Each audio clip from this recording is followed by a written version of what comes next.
ناظرین، آپ دیکھ رہے ہیں لٹریچر اینڈ ہسٹری اور میں کو آپ کا میزبان عزیر عامر۔ ناظرین، جدلی ماجد کی سیریز جاری ہے اور آج 24ویں قسط میں ہم مزید جدلی ماجد کے بارے میں گفتگو کریں گے، لیکن ڈیٹیل میں جانے سے پہلے آپ لوگوں سے یہ گزارش ہے کہ ہمارا یہ channel literature and history subscribe کر دیں اور بیل آئیکن کو بھی پریس کر دیں تاکہ ہماری آنے والی ویڈیوز آپ لوگوں کو بوقت مل سکے۔ ناظرین، جدلی ماجد کی یہ تمام مقصد دیکھنے کے لیے ہمارے اس چینل میں ڈائلیکٹیکل میٹرلزم کے نام سے ایک پلے لسٹ موجود ہے، وہاں کلک کیجئے اور سنیے جدلی ماجد کی یہ ساری اقسام۔ تو آج ہمارا جو ٹاپک ہوگا جدلی ماجد میں اور جدلی ماجد کی 24ویں قسط میں وہ ہے کہ عمل کا یا مشق کا علم میں کیا کردار ہوتا ہے، یعنی the role of practice in knowing. تعلیم حاصل کرنے میں، کسی چیز کو جاننے میں یا علم حاصل کرنے میں پریکٹس کا یا عمل کا کیا کردار ہے۔ پچھلی قسط میں جیسا کہ ہم نے ذکر کیا تھا کہ ایک ہوتی ہے پہلے مرحلے میں جاننے کا جو عمل ہے یا اسٹیپس ہے، اس میں جو پہلا مرحلہ ہے وہ ہے عوامی غور یا حواساتی اور سینسز کے ذریعے جو ہم تعلیم حاصل کرتے ہیں یا دیکھتے ہیں اس دنیا کو، وہ پہلا اسٹیپ ہوتا ہے۔ تو عوامی غور ہوتا ہے، عقلی جو ہے لب و لباب ہوتا ہے، یہ ساری چیزیں ہیں یہ بیسیکلی عمل کے ذریعے ہی ہوتی ہیں۔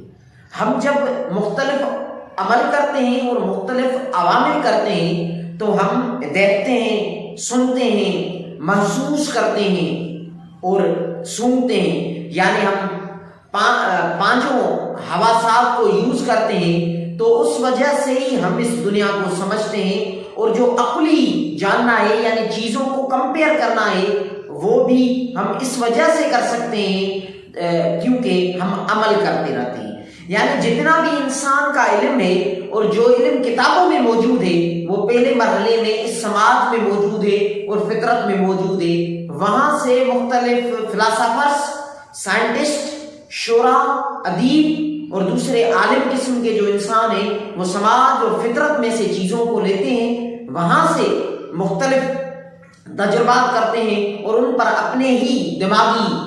قوت سے اور اپنے کچھ تخلیقی صلاحیتوں سے ان پر لکھتے ہیں اور ان پر تجزیہ کرتے ہیں یا تنقید کرتے ہیں۔ تو یہ جو سارا عمل مختلف عالم اور سائنٹسٹ کرتے ہیں یہ عمل سے ہی ہوتا ہے، یعنی سائنٹسٹ اور ادیب شاعر فطرت کو دیکھتے ہیں یعنی عمل کرتے ہیں۔ تو اس سے یہ پتہ چلتا ہے کہ سارا جو علم حاصل کرنے کا پروسیس ہے، جاننے کا جو پروسیس ہے، جو پچھلی قسط میں ہم نے اسٹیپ بائی اسٹیپ ڈسکس کیا تھا، یہ جو سارا پروسیس ہے یہ عمل سے ہی ہوتا ہے۔ اور ایک اور مثال سے بھی یہ بات پتہ چلتی ہے کہ جب انسان حیوانیت سے الگ ہوا اور ایک مکمل طور پر انسان بنا یعنی ہومو سیپین بنا، تو اس کی وجہ بھی یہی تھی کہ انسان نے فطرت پر قبضہ کر لیا، فطرت کو سمجھا، اور فطرت کو انسان اس لیے سمجھ سکا کیونکہ انسان نے مختلف عمل کیے۔ اور ہم روزمرہ کی زندگی میں بھی دیکھتے ہیں کہ کوئی بھی بچہ اپنی ماں کے پیٹ سے نہیں سیکھ آتا، وہ اسٹیپ بائی اسٹیپ، مرحلہ وار اور سلسلہ وار اس سماج میں، فطرت میں سیکھتا ہے، معاشرے میں سیکھتا ہے۔ تو اس سے یہ پتہ چلتا ہے کہ انسان جو کچھ بھی سیکھتا ہے وہ عمل سے سیکھتا ہے، عمل کے بغیر کوئی بھی علم نہیں ہوتا۔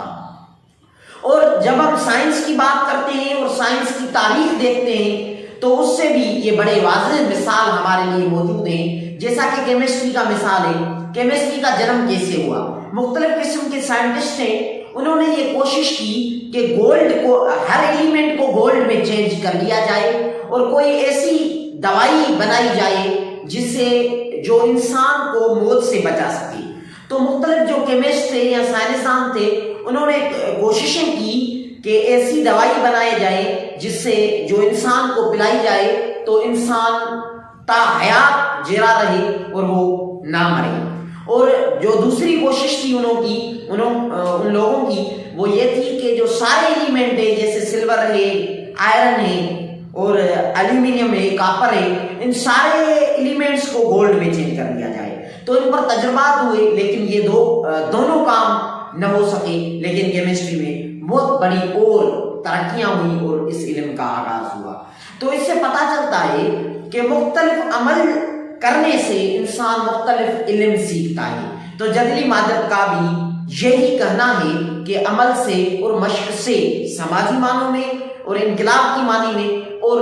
بہت سارے معنی میں عمل کا بہت بڑا کردار ہوتا ہے انسانی زندگی میں علم کو حاصل کرنے میں۔ لیکن یہیں پر کچھ لوگ جو خیال پرست ہیں، مابعد طبیعیاتی ہیں، یوں کہنا چاہیے کہ جو مارکسزم کے مخالف ہیں، وہ یہ الزام لگاتے ہیں کہ مارکسزم نظریے کی اہمیت کو مسترد کر دیتی ہے اور مارکسزم اور لیننزم کا جو فلسفہ ہے وہ محض مشق کی بات کرتا ہے، عمل کی بات کرتا ہے، پریکٹس کی بات کرتا ہے، وہ نظریے کی اہمیت کو رد کر دیتا ہے۔ لیکن حقیقت اس کے بالکل ہی برعکس ہے۔ لینن نے کہا ہے کہ نظریہ جو ہوتا ہے، جو آئیڈیالوجی ہوتی ہے، وہ عمل کے لیے روشن راہ ہوتی ہے، عمل کو راہ دکھاتی ہے، اس کو منزل کا بتا دیتی ہے اور عمل سے ہم اس منزل تک پہنچتے ہیں۔ یعنی جو نظریہ ہے وہ عمل سے ہی بنتا ہے۔ جب ہم مختلف عوامل کرتے ہیں تو وہیں سے ہمارے نظریات بنتے ہیں، اور انسانی تاریخ میں مختلف جو آئیڈیالوجیز اور فلسفے ہیں وہ ایسے ہی بنے ہیں، اور مارکسزم بھی ایسے ہی بنی ہے کہ جب مارکس اور اینجلز نے مختلف علم پڑھے اور مختلف فلاسفرز کے جو تجربے تھے وہ پڑھے تو انہوں نے وہاں سے ایک فلسفہ مرتب کر لیا۔ تو نظریہ جو ہے وہ عمل سے ہی بنتا ہے، لیکن نظریہ عمل پر بھی اثر انداز ہوتا ہے۔ نظریے کا جنم عمل سے ہوتا ہے، لیکن اس کے جواباً نظریہ عمل پر اثر انداز بھی ہوتا ہے۔ اور ایک اور لاسٹ بات کلیئر کرنی چاہیے کہ انسانی سماج میں عام طور پر جو بچہ ہوتا ہے، بچہ ہر چیز کو جو ہاتھ لگاتا ہے، جیسا کہ وہ آگ کو ہاتھ لگاتا ہے اور اس کے پھر تجربات ہوتے ہیں تو وہ سمجھتا ہے کہ آگ جلا ڈالے گی اور آگ میں ہاتھ نہیں ڈالنا چاہیے۔ تو کئی بار ایسے ہی ہوتا ہے کہ بچے اور بہت بڑے انسان بھی اپنے تجربات سے سیکھتے ہیں، اور کئی بار ایسا بھی ہوتا ہے کہ کچھ لوگ، کچھ نظریہ دان، کچھ فلاسفر، شاعر اور ہر انسان کئی بار دوسروں کے تجربات سے بھی سیکھتا ہے۔ جیسا کہ مارکسزم کا ہم نے مثال دیا کہ مارکس اور اینگلز نے بذات خود وہ بڑے تجربے نہیں کیے، کیونکہ ان کے آگے فلسفے کی اور فلاسفرز کی وہ تاریخ پڑھی ہوئی تھی۔ انہوں نے ان تاریخ کو پڑھا اور دوسروں کے تجربات سے سیکھا اور اس پر پھر تنقیدی نقطہ نگاہ ڈالی اور اس فلسفے کو مرتب کیا۔ تو آج کا جو ہمارا ٹاپک تھا وہ اس بارے میں تھا کہ مشق کا یا عمل کا کیا کردار ہوتا ہے علم میں۔ تو یہ ہم نے کلیئر کر لیا کہ علم اور مشق کا سب سے اہم کردار ہوتا ہے، عمل کا بہت بڑا کردار ہوتا ہے علم میں۔ تو ناظرین، ملتے ہیں اگلی قسط میں۔ جدلی ماجد کی آج جو ہماری قسط ہم نے ریکارڈ کی ہے یہ جدلی ماجد کی سیکنڈ لاسٹ قسط ہے، اور 25ویں قسط جو ہوگی وہ جدلی ماجد کے بارے میں لاسٹ قسط ہوگی۔ تمام اقساط جدلی ماجد کے ہمارے اس چینل میں ڈائلیکٹیکل مٹریلزم کے نام سے جو پلے لسٹ ہے وہیں پر موجود ہے۔ سنیے یہ سارے ایپیسوڈز اور مارکسزم کے اس فلسفے کو جانیے۔